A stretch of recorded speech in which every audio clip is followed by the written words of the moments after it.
Few personal questions to try and form a view of you, not just as a politician, but mainly as a person. We are all into people as well. Yeah.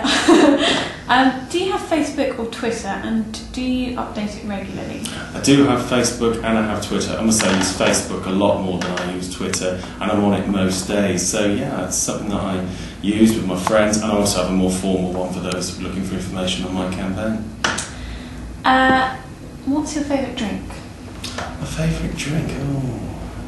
I don't really have a particular favourite. I must say I'd probably drink cider if the fancy takes me, but that's about it. And your celebrity crush? I never really go in for all this celebrity stuff. I don't buy celebrity magazines. I skip the celebrity pages in the paper. And when all that stuff is in the papers about John Terry, I'm sorry, I couldn't care less. I'm more interested in whether he scores on the pitch rather than whether he scores off it. Very good. Okay, just to ask you a few questions on your view regarding the local area. The first question then, what will your party be doing to help students find jobs when they graduate? Well, I think the first thing we need to do is to bring in the sort of high value employment that students will be looking for when they graduate. One of Coventry's key issues is that so many people graduate each year, but then so few stay on to work beyond their student years. So things like Severn Trent bringing its headquarters to the city help deal with some of those issues, and also help and support some of our high-tech manufacturing companies. We do need to look at how we rebalance the UK's economy away from an over-dependence on financial services in the South East and London to being able to have more of an industrially-based economy in the Midlands. That doesn't mean denuding the City of London or making it worse. What it means is building up some of our regions, in particular cities like Coventry.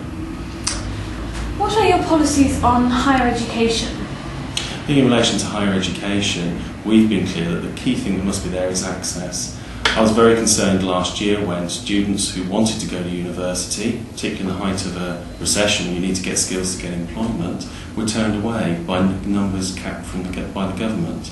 I know Coventry University had its engineering numbers capped, and that's one key issue I think we need to address, particularly with the need to rebalance our economy. So increasing the number of student places, the party's pledged another 10,000 nationally, and I know that'll mean more people on courses in Coventry.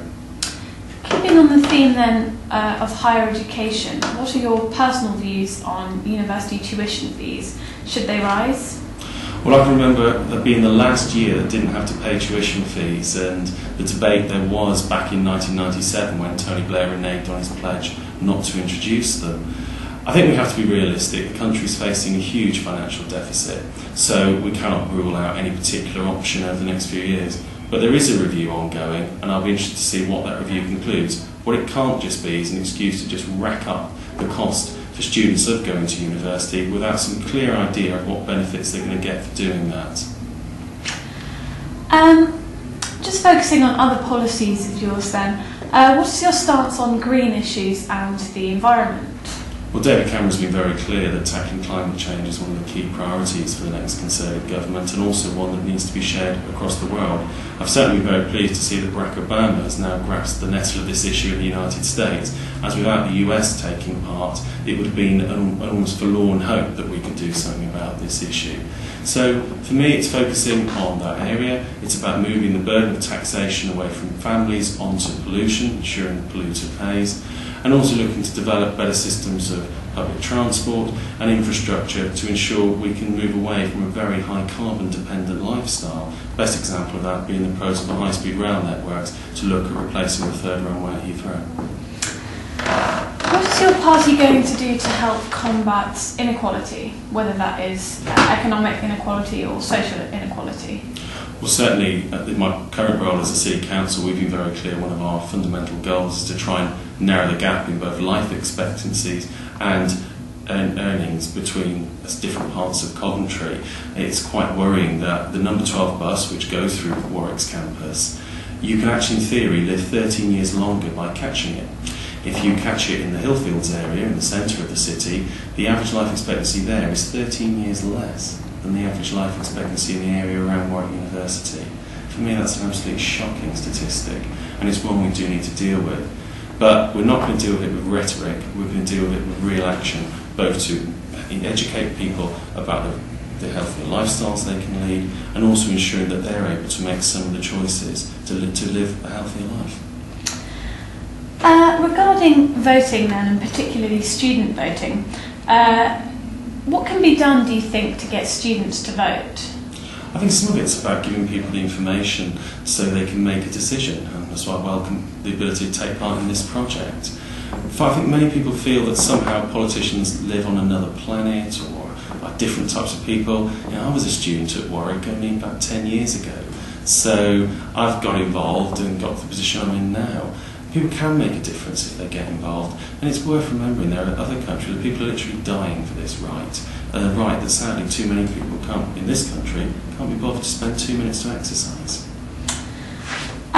Do you think there's ever someone makes a conscious decision not to vote and not to become involved because they think the system stinks? Well, there will be those who have, for example, religious beliefs that say they shouldn't vote, and I wouldn't support compulsory voting because of that. But I think people have to look at the system is what it is because of how the electorate behave.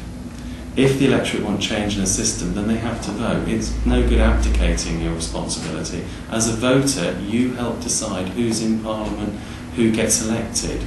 If you don't vote, then you don't make that choice and someone else makes it for you.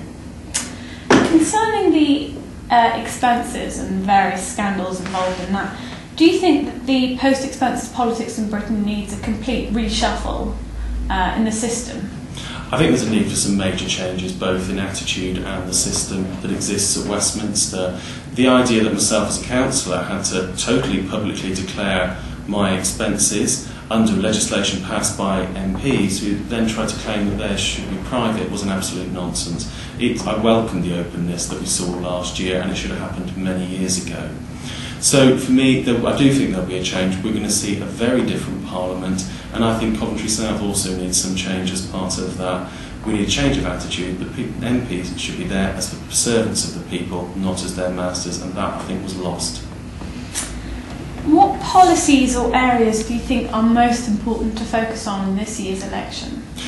The key one's going to be the economy.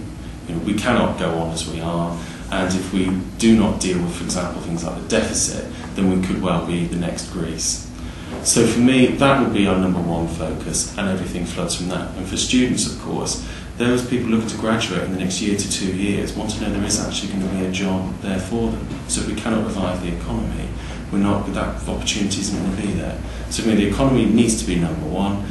Then after that, tackling the issues around climate change and the environment, and then beyond that, starting to look at some of the emerging issues of global insecurity, particularly around both the Middle East and Africa, which if we ignore could become the Afghanistans of the future. Just a final question then. Why do you think so many students, or more generally so many people, are so unwilling to engage in politics?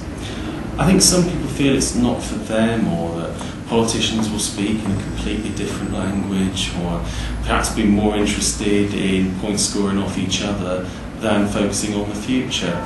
But I think there's so much that can be achieved via politics, and you look at real change that can be driven both from within the political system and from without. In the 20th anniversary of the year of the 20th anniversary of Mandela's release, which I can remember watching on TV, you can make a difference by getting involved in politics.